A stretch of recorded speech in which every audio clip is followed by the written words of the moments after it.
नारा था या वाकई 400 पार लाने की प्लानिंग भी है? दुनिया भर में, देश भर में फिर एक बार मोदी सरकार, ये नारा गूंज रहा है। अखिलेश जी ने तो एक रिपोर्टर को बोला कि उत्तर प्रदेश में समाजवादी पार्टी और कांग्रेस की यानी दो लड़कों की जोड़ी की 79 सीट्स आएंगी। यही दो लोगों ने एक फिल्म बनाई थी ना 2017 में, और फिर वो फ्लॉप हुई थी, बुरी तरीके से फ्लॉप हुई थी, और फिर ये बिछड़ गए थे। फिर दो भाई वापस मिले हैं आपस में, दोनों शहजादे। कांग्रेस कह रही कि हमारा ये आइडिया नहीं है, लेकिन बीजेपी आइडिया लाई कहां से? राहुल के मुंह से। मेरे पास जो छोटी बड़ी जमीन है उसको लेकर के बांटने का काम करेंगे, एक आधी अंगूठी पहनी है वो भी उतरवाने का काम करेंगे। जी, आप कह रहे मुस्लिम आरक्षण हो जाएगा तो देश हाथ से निकल जाएगा। मुस्लिम लीग ने क्या नारा दिया था? स्पेशल रिजर्वेशन, पाकिस्तान बन गया, पाकिस्तान बन गया। लेकिन इससे चुनाव पोलराइज करने का प्रयास नहीं है। राम हमारे लिए आस्था का विषय है, पॉलिटिक्स का विषय नहीं है, बिल्कुल नहीं। पर अडवाणी जी ने तो यात्रा निकाली। आप लोग हमसे प्रश्न पूछ रहे हैं। हमारे रिपोर्टर, हमारी एंकर ने एक सवाल पूछा एक महिला से, उसका जो जवाब था मुझे लगा ये आपको दिखाना चाहिए। माता पिता, माता पिता है मोदी जी, मोदी हमारे भाई भी है। करोड़ों लोग ये महसूस करते हैं।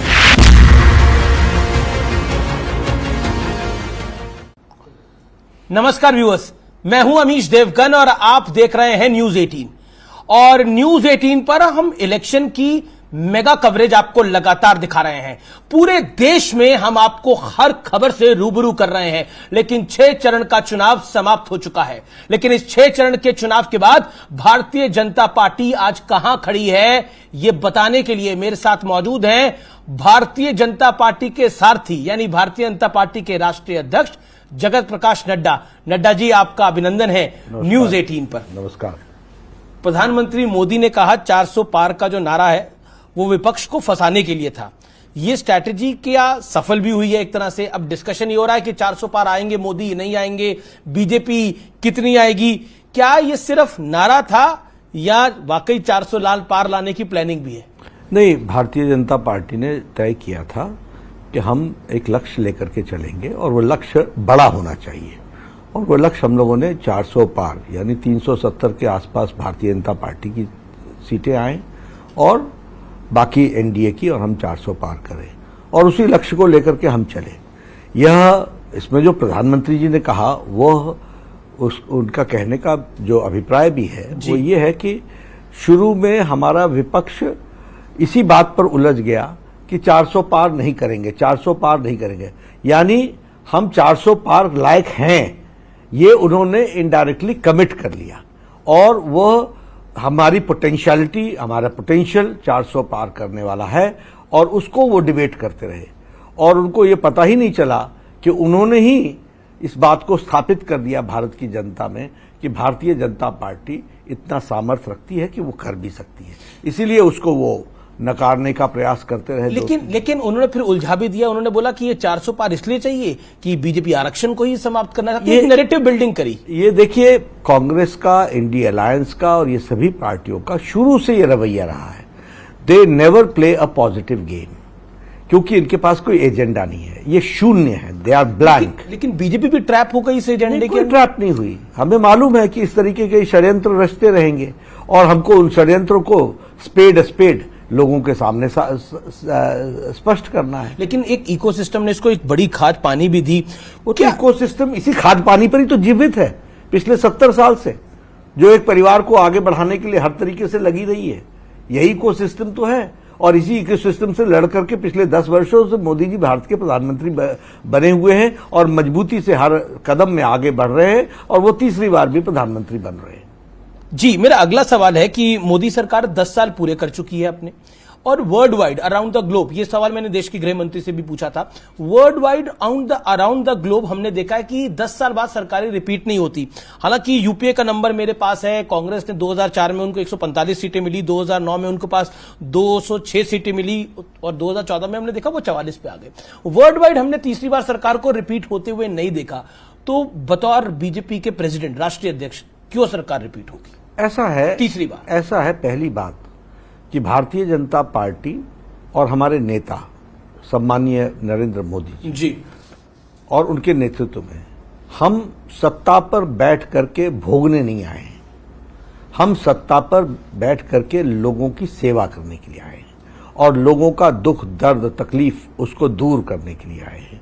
और प्रधानमंत्री मोदी जी ने पिछले 10 वर्ष नहीं 12 वर्ष गुजरात के और 10 वर्ष यहाँ के हम जोड़ लें, उन्होंने दिन रात पल पल एक एक घड़ी उन्होंने जीवन का भारत की जनता की तस्वीर तकदीर बदलने के लिए, उनको सशक्तिकरण करने के लिए, उनको एम्पावर करने के लिए, देश को आगे ले जाने के लिए हर पल लगाया है। तो दोनों के सोच में अंतर है। क्योंकि अटल जी की सरकार भी हमने 2004 में जाती हुई देखी, उस समय एक शाइनिंग इंडिया मूवमेंट था। बार बार ऑपोजिशन एक नैरेटिव को बिल्ड कर रहा है, क्योंकि हम 6 चरण पे पहुंच चुके हैं चुनाव के। क्या ये शाइनिंग इंडिया मूवमेंट नहीं हो जाएगी भारतीय जनता पार्टी के साथ? क्या ऐसी संभावना की बात जो कुछ एक बड़ा वर्ग कर रहा है उस एक पर बड़ा वर्ग नहीं, वो सदा सदा से करता हुआ वही एक वर्ग है जी, वो हमेशा करता रहेगा, उससे हमें विचलित होने की जरूरत नहीं है। हाँ, हम अपनी गलतियों से सीखने वाले लोग हैं। लेकिन आजकल विपक्षी नेता कई सेफोलॉजिस्ट बन गए हैं। मैं एक एक करके नाम लेता हूं। अखिलेश कहते हैं कि बीजेपी को 140 सीटें मिलेंगी, राहुल गांधी 150, अरविंद केजरीवाल 220, मल्लिकार्जुन खड़गे ने दावा किया है, उन्होंने बोला कांग्रेस की 270 आ रही हैं। और एक नेता तो ऐसे हैं, मैं उनका नाम क्या लूं, वो पहले सेफोलॉजिस्ट थे, फिर एक पार्टी में गए, वहां से लात पड़ी तो बाहर आ गए। अब हालांकि वो दबे शब्दों में कह रहे हैं कि एनडीए 260-70 पे पहुंच सकता है। तो मतलब ये सारे आंकड़े मैंने आपके सामने रखे हैं, आपका टेक क्या है? ऐसा है, ये इन्होंने कोई जमीन और धरती से कनेक्टेड लोग नहीं है। मैं बहुत जिम्मेवारी के साथ कह रहा हूं, ये अपने खुशनुमा इनको रखने वाले लोगों के साथ घूमने वाले लोग हैं और वो इनको गलतफहमी में रखने वाले लोग हैं और इनमें भी कोई एकमतता नहीं है। यानी you can understand the seriousness with what seriousness they are talking. इनकी इच्छा है कि बीजेपी अच्छा ना करे, तो मुंगेरी लाल के हसीन सपने ये देखते हैं। अखिलेश जी ने तो एक रिपोर्टर को बोला कि उत्तर प्रदेश में समाजवादी पार्टी और कांग्रेस की यानी 2 लड़कों की जोड़ी की 79 सीट्स आएंगी, एक बनारस उन्होंने बोला, उन्होंने कोट अनकोट क्योटो की सीट हो सकता है बीजेपी जीत जाए। ऐसा है, मैं उसमें भी कहना चाहूंगा, यही 2 लोगों ने एक फिल्म बनाई थी ना 2017 में, और फिर वो फ्लॉप हुई थी, बुरी तरीके से फ्लॉप हुई थी, और फिर ये बिछड़ गए थे। फिर 2 भाई वापस मिले हैं आपस में, दोनों शहजादे। ठीक है, गम भुलाने के लिए गालिब ख्याल अच्छा है। 4 तारीख को 2019 में आप भी उत्तर प्रदेश के प्रभारी थे, सपा और बसपा का एक बहुत जबरदस्त अलायंस था, आरएलडी भी थी। इस बार आपको उत्तर प्रदेश का नंबर कैसा दिखाई देता है?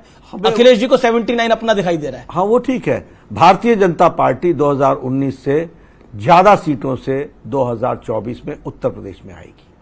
आप कह रहे हैं कि 63 से ज्यादा सीटें? जी बिल्कुल जी। मैंने प्रधानमंत्री मोदी का इंटरव्यू किया तो उन्होंने कहा कि मोदी का घोर विरोध करके ही विपक्ष चुनाव जीतना चाहता है। मानो मोदी का विरोध ही विपक्ष का एकमात्र एजेंडा बन गया है। इसे आप कैसे देखते हैं? क्या आपको लगता है मोदी फैक्टर है पूरे चुनाव के अंदर 6ठे राउंड तक? पूरे 7वें राउंड में भी रहेगा जी। ये उनको बेचारे वो सोते उठते गाते मोदी जी को ही याद करते हैं, क्योंकि उनको मालूम है कि उनके साथ वो टक्कर ले नहीं सकते। और भारतीय जनता पार्टी के लिए भी ये बहुत सौभाग्य की बात है कि हमारे को ऐसी शख्सियत, ऐसा नेता पार्टी में हैं जिनका लोहा देश मानता है और दुनिया उनको अनुकरण करती है, देखती है, समझती है, उनकी बातों को फॉलो करती है। तो ऐसे लोगों की चर्चा, वो अगर ये मोदी रागना लापे या मोदी जी के बारे में दिन रात बात न करें तो और करेंगे क्या? जी, उन्होंने कोई पॉजिटिव एजेंडा कभी किसी देश के सामने तो रखा नहीं। लेकिन पॉजिटिव एजेंडे की आप बात कर रहे हैं, लेकिन भारतीय जनता पार्टी निरंतर पहले राउंड के बाद से दूसरे राउंड से 6ठे राउंड तक बार बार आरोप लगा रही है कि कांग्रेस इंडिया अलायंस, इंडी गठबंधन जो है वो तुष्टीकरण की पॉलिटिक्स को कर रहा है। और बहुत सारे आपके नेताओं के बयान है, प्रधानमंत्री मोदी का, हेमंत बिस्वा शर्मा का, मैं एक एक करके बयान क्या सबके बोलूं। लेकिन क्या आपको लगता है कि इस चुनाव को आप विकास से तुष्टीकरण की तरफ ले गए? और बीजेपी ने आरोप लगाया कि कांग्रेस, आपने खुद बोला अपनी एक बाइट में कि कांग्रेस का जो घोषणा पत्र है उसमें मुस्लिम लीग की छाप है। देखिए, ये बात सच्चाई है। सबसे पहली बात कि मोदी जी ने इस देश की सेवा बतौर प्रधानमंत्री 10 साल, और 10 साल में उन्होंने गांव, गरीब, वंचित, पीड़ित, शोषित, दलित, युवा, किसान, महिला सबकी चिंता की। और जितने भी प्रोग्राम, जितने भी कार्यक्रम, जितने भी स्कीम्स मोदी जी ने लॉन्च की, उसका एक मंत्र था, सबका साथ, सबका विकास, सबका विश्वास, सबका प्रयास। बहुत प्रयास से और बहुत अथक प्रयास से मोदी जी ने देश की पॉलिटी को, देश के लोगों को एक समरसता में जोड़ने का काम किया। और कभी उन्होंने नहीं कहा कि प्रधानमंत्री आवास योजना से इतने मुसलमानों को घर बने हैं। कभी उन्होंने नहीं कहा कि उज्ज्वला योजना में इतने मुसलमानों को घर लगे। 10 साल और रिकॉर्ड है। सारे देश को एक रूप में ला करके उन्होंने सेक्युलरिज्म का एक पॉजिटिव उदाहरण लेकिन दिया। चुनाव मैं पूरी बात कर रहा हूं। उन्होंने पूरा उदाहरण देकर के एक पॉजिटिव रूप में इस बात को रखा और उन्होंने इस बात को आगे बढ़ाने का काम किया। कांग्रेस पार्टी ने अपने मैनिफेस्टो में षड्यंत्र पूर्वक, शब्द मेरा सुनिएगा, षड्यंत्र पूर्वक, चालाकी से फिर से विभाजन की बीज को बोने का काम किया। हमारा आइडियोलॉजिकल झगड़ा क्या है? Justice to all, appeasement to none. This is positive secularism. उनका नारा क्या है? Division and rule, divide and rule. जब सबको सारी चीजें मिल रही हैं, और मैं उसका बखान भी नहीं कर रहे हमारे प्रधानमंत्री, क्यों? क्योंकि हम जितना ये चर्चा करेंगे उतना सोसाइटी डिवाइड होती है। आपने अपने मैनिफेस्टो में पैरा 1, पैरा 5, पैरा 6 में आपने लिखा कि हम माइनॉरिटीज को स्पेशल प्रेफरेंस देंगे। आपने लिखा कि हम एजुकेशन में उनको हम स्पेशल रिजर्वेशन देंगे। आपने लिखा कि हम उनको स्पेशल ट्रीटमेंट देंगे। अगर आप ये लिखते हैं तो माइनॉरिटी आएगा ही आएगा। क्यों? क्योंकि जब हम कह रहे हैं कि देश को एक नजर से देखो, जस्टिस टू ऑल, सबको, ये तुम अलग अलग देखने का काम क्यों करते हो? लेकिन तुमने किया। फिर मोदी जी को याद दिलाना पड़ा कि ये वो लोग हैं जिनका विशेष डिजाइन है कि इस देश के संसाधनों पर पहला हक मुस्लिम का है। मैं नहीं कह रहा हूं, डॉक्टर मनमोहन सिंह ने कहा, एक बार नहीं कहा, 2 बार कहा है। लेकिन एक मिनट सुनिए जी। और राहुल गांधी ने वो अपने भाषण में कहा कि माइनॉरिटीज को हम रिजर्वेशन देंगे 2012 में। 12 वो कह रहे 2012 में एक बात हुई थी, उसको 12 साल बाद पिक कर लिया गया। प्रधानमंत्री मोदी ने उसका जिक्र किया, हमारे चैनल ने भी उस बाइट को दिखाया। लेकिन मेरा फिर प्रश्न वही है कि मुस्लिम आरक्षण की बात कांग्रेस कह रही है कि हम मुस्लिम आरक्षण नहीं कर रहे, लेकिन हम पे थोपा जा रहा है। ये बीजेपी आरोप लगा रही है। थोपा नहीं जा रहा है। What do you mean? जब सबको रिजर्वेशन अकॉर्डिंग टू सामाजिक आधार पर होता है, अमीश जी, मैं आपसे पूछना चाहता हूं, जब बाबा साहब अंबेडकर ने संविधान समिति के सामने और कॉन्स्टिट्यूएंट असेंबली के सामने जब घंटों डिस्कशन करने के बाद स्पष्ट कर दिया कि धर्म के आधार पर आरक्षण नहीं होगा, तो ये मोहतरमा ममता दीदी ये बैकवर्ड की लिस्ट में मुस्लिमों को डाल करके बैकडोर एंट्री करने का, जिसका हाई कोर्ट ने उसको स्ट्राइक डाउन कर दिया, ये क्या अर्थ बताता है? लेकिन और इस पर कांग्रेस चुप है कि नहीं है?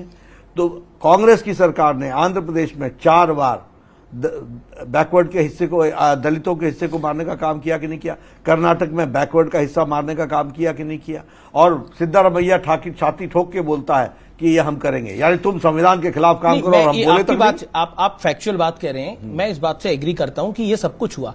लेकिन अगर हम देखें तो क्या आपको लगता है कि कांग्रेस पार्टी, क्योंकि आप बार बार मुस्लिम आरक्षण की बीजेपी बात करिए, लालू यादव ने बोला कि मुस्लिम आरक्षण होना चाहिए, फिर उन्होंने बोला मैंने गलती से ऐसा बोल दिया था, मेरा ऐसा कोई तात्पर्य नहीं, लेकिन बीजेपी ने उसको कई बार रिपीट किया।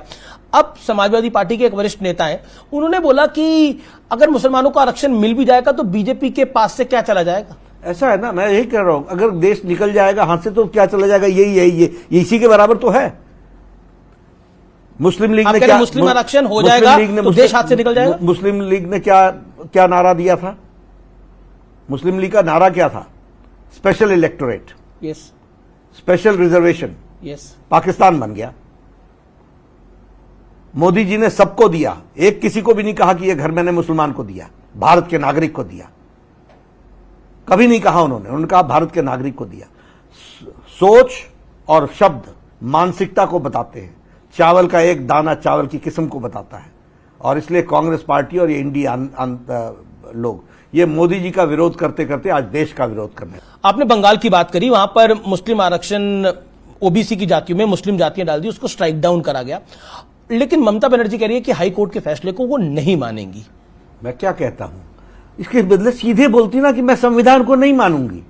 पर ये तो संविधान मानने वाले लोग हैं। कौन संविधान ये क्या संविधान मान रहे हैं जिनकी शब्दावली ऐसी है? आपके खिलाफ कोई कोर्ट का जजमेंट चला जाए, आप ये कहते हैं कि yes we will examine the court judgement and we will take a legal resort. No, you didn't say. That means you do not have any faith. तुम्हारे पक्ष का फैसला हो जाए तो कोर्ट अच्छा, तुम चुनाव जीत जाओ तो ईसीआई अच्छी, नहीं तो ईवीएम को करो बदनाम। तुम्हारे पक्ष में वो इलेक्शन, तुम्हारे पक्ष में कोर्ट का फैसला ना आए तो जुडिशरी को बदनाम कर दोगे। ऐसे चलता है देश। पर जब ये फैसला आया, वर यू शॉक्ड? जो किया आपको पता था ये? कौन सा? जब हाई कोर्ट का फैसला आया। ऐसा है कि मैंने तो संविधान पढ़ा हुआ है, मुझे तो संविधान मालूम है ना। इसीलिए ओबीसी कमीशन बारंबार ममता को चिट्ठी लिख रहा था कि भाई जो आप कर रहे हो वो गैर संवैधानिक है। This is a backdoor entry, you cannot do that. आप रिलीजन के लोगों को आप बैकवर्ड का फैसिलिटी नहीं दे सकते हो। ये फैसिलिटी लेने के लिए आपको क्योंकि ये रिजर्वेशन एक पर्टिकुलर सामाजिक व्यवस्था को ठीक करने के लिए दिया गया है, उसमें आप नहीं आते हो। एक बीजेपी ने आरोप लगाया कि कांग्रेस जो है वो अगर आएगी तो सबकी संपत्ति को बांट देगी। सैम पित्रोदा साहब का भी इस पर बयान आया। कांग्रेस कह रही कि हमारा ये आइडिया नहीं है, लेकिन बीजेपी ये आइडिया लाई कहां से है? राहुल के मुंह से।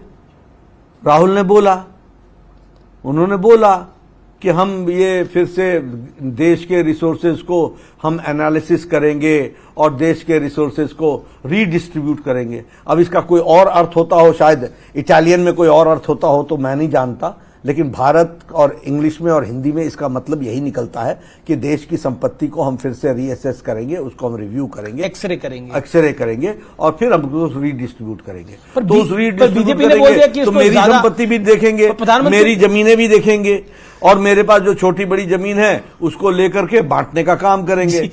एक आधी अंगूठी पहनी है वो भी उतरवाने का काम करेंगे। जी, लेकिन आपने बड़ा दिलचस्प इसका जवाब दिया। लेकिन एक प्रश्न मेरे दिमाग में नहीं जी, फैक्चुअल। लेकिन फिर बीजेपी ने तो बोला कि आपसे लेंगे। उन्होंने मतलब बीजेपी का कहने का तात्पर्य था बहुसंख्यक से देंगे और अल्पसंख्यकों को दे देंगे, यदि ज्यादा बच्चे वालों को दे देंगे, ये पीएम ने कहा। ऐसा ना कि उन्होंने कहा ना कि we will give special treatment to Muslims, to minorities. तो इसका अर्थ क्या बनता है? हम क्या सोचेंगे इसमें से?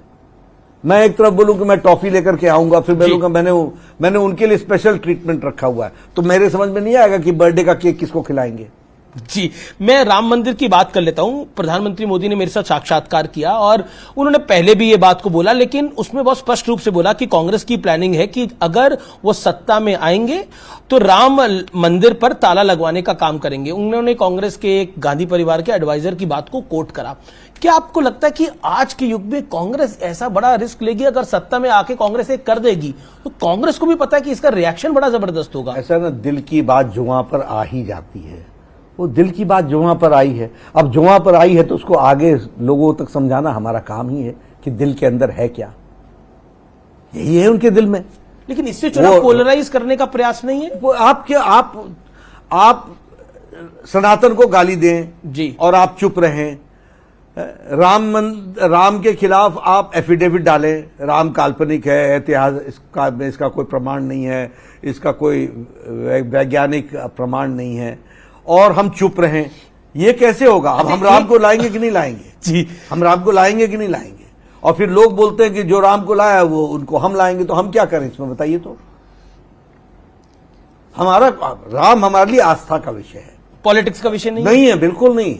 पर अडवाणी जी ने तो यात्रा निकाली। आप लोग हमसे प्रश्न पूछ रहे हैं कि ये अगर आप राम मंदिर अप्रैल में करते तो ज्यादा अच्छा था। अरे भाई, राम का प्राण प्रतिष्ठा ग्रहों के अनुसार और मुहूर्त के अनुसार होता है, चुनाव के डेट के साथ नहीं होता उसका कनेक्शन। हमारे लिए राम वोट का विषय नहीं है, हमारे लिए राम करोड़ों लोगों के आस्था का विषय है। जी, एक सवाल, क्योंकि मेरे को 23 साल हो गए जर्नलिज्म में, मैंने ये सवाल अडवाणी जी से भी पूछा, राजनाथ जी से भी पूछा, गडकरी जी से भी पूछा, और कि ये आपसे भी कई बार पूछ चुका हूं मैं ये पोलराइज बीजेपी को बार बार पोलराइज फैक्टर क्यों माना जाता है? जब से since the Inception of Bharatiya Janata party, जब जनसंघ से भारतीय जनता पार्टी बनी, आज 2024 के अंदर भी ये सवाल बतौर पत्रकार मैं आपसे पूछ रहा हूं या और बाकी पत्रकार भी पूछते हैं, how do you take it as a BJP president? ऐसा है कि ये बच्चे, कांग्रेस पार्टी आग से खेलती है हर चुनाव में जी। जब आग से खेलती है और जब जलने लगती है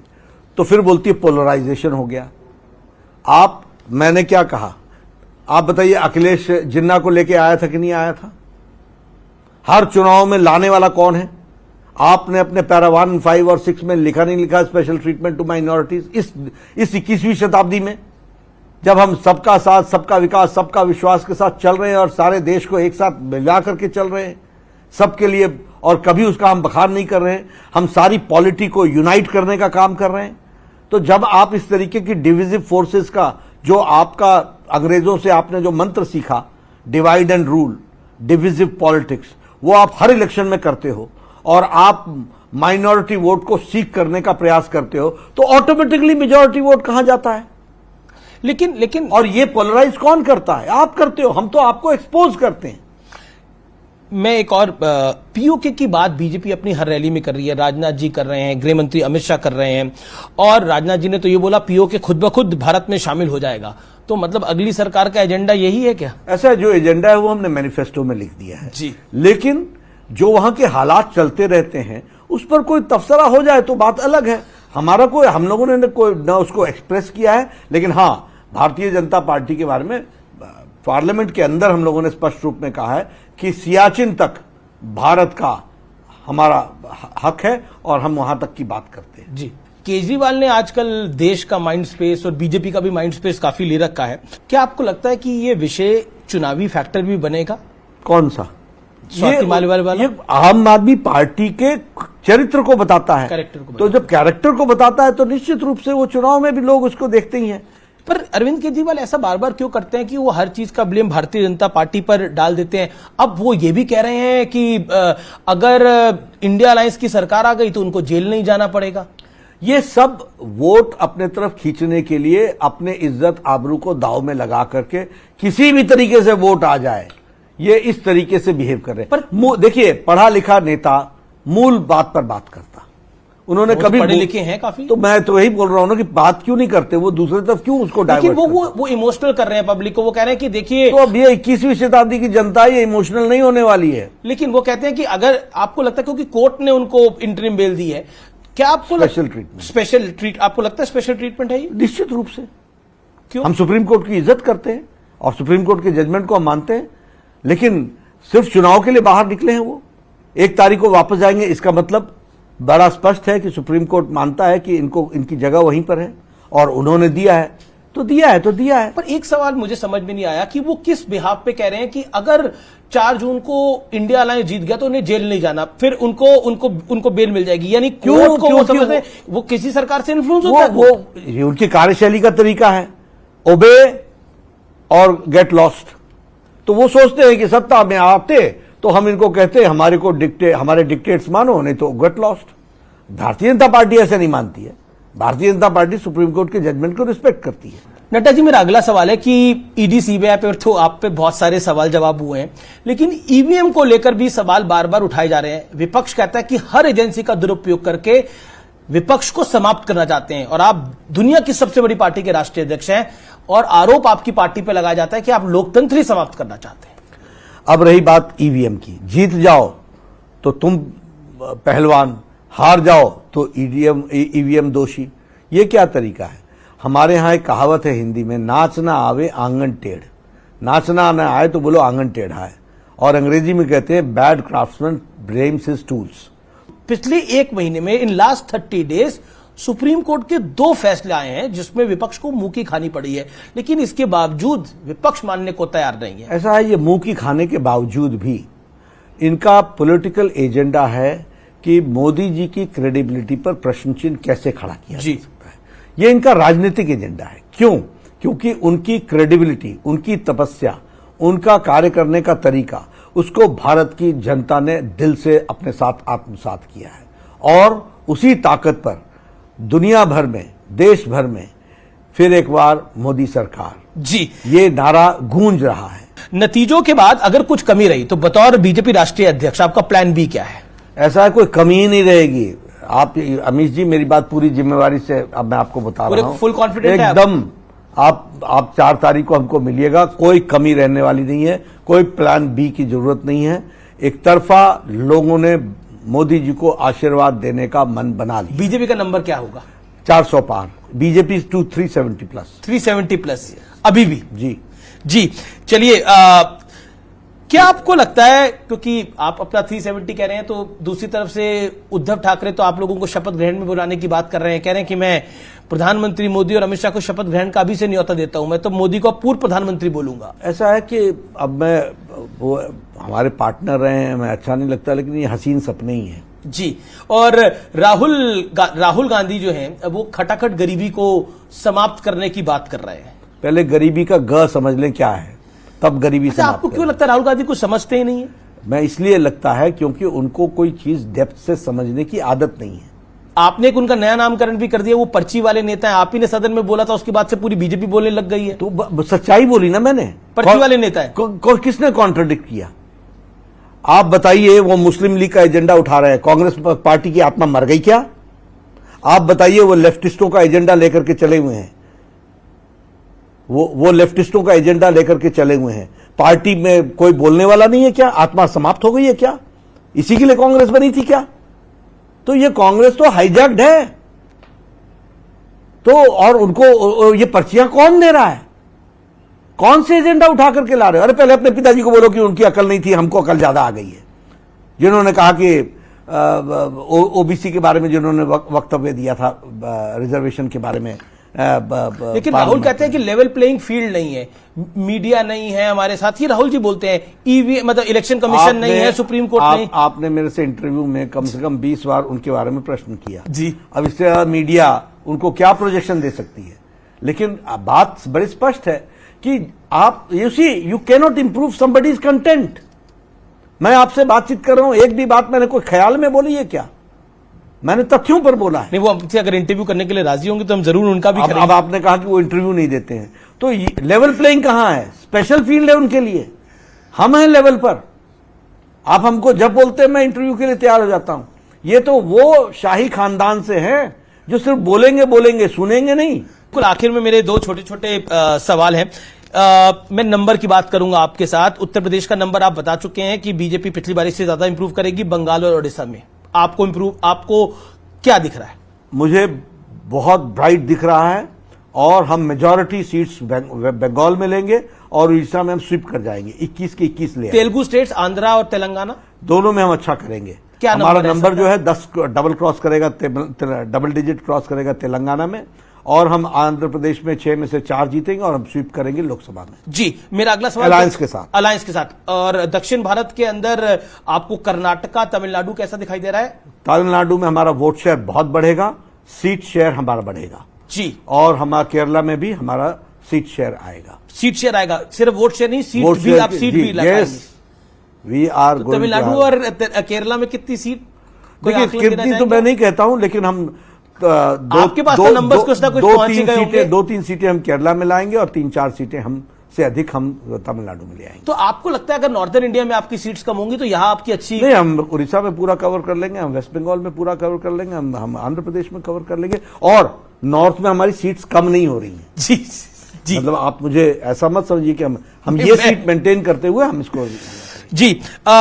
बीजेपी धारा 370 हटा चुकी है, राम मंदिर बना चुकी है।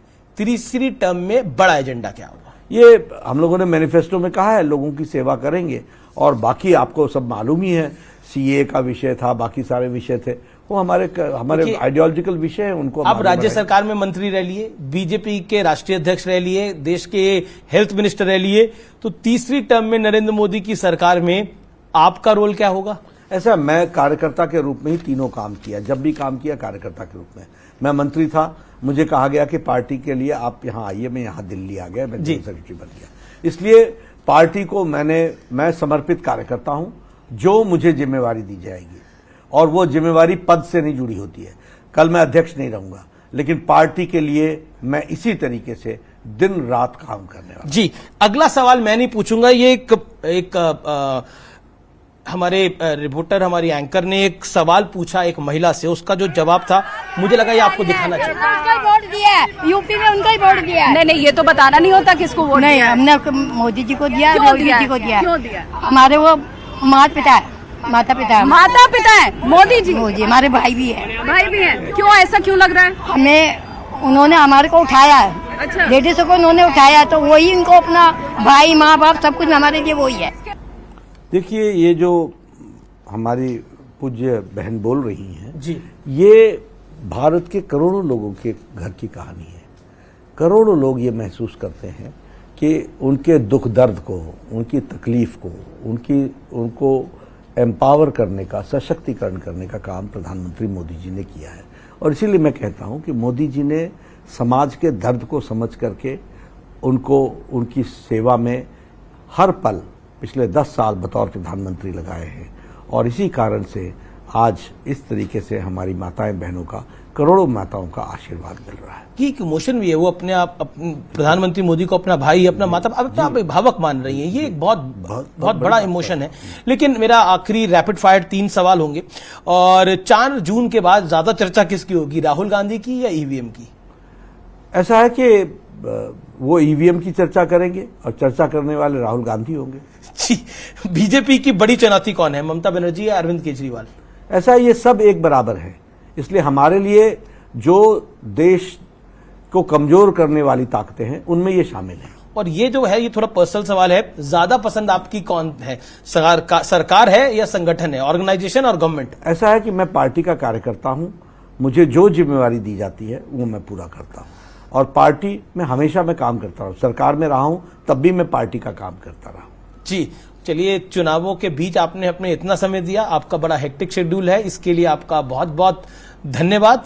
आप हमारे साथ जुड़े और न्यूज 18 के साथ आपने हर उस सवाल का जवाब दिया जो देश की जनता आपसे शायद जानना चाहती है। बहुत बहुत शुक्रिया। धन्यवाद आपका अभिषेक जी। इस बहाने मुलाकात हुई चुनाव के दौरान, बहुत अच्छा लगा। धन्यवाद।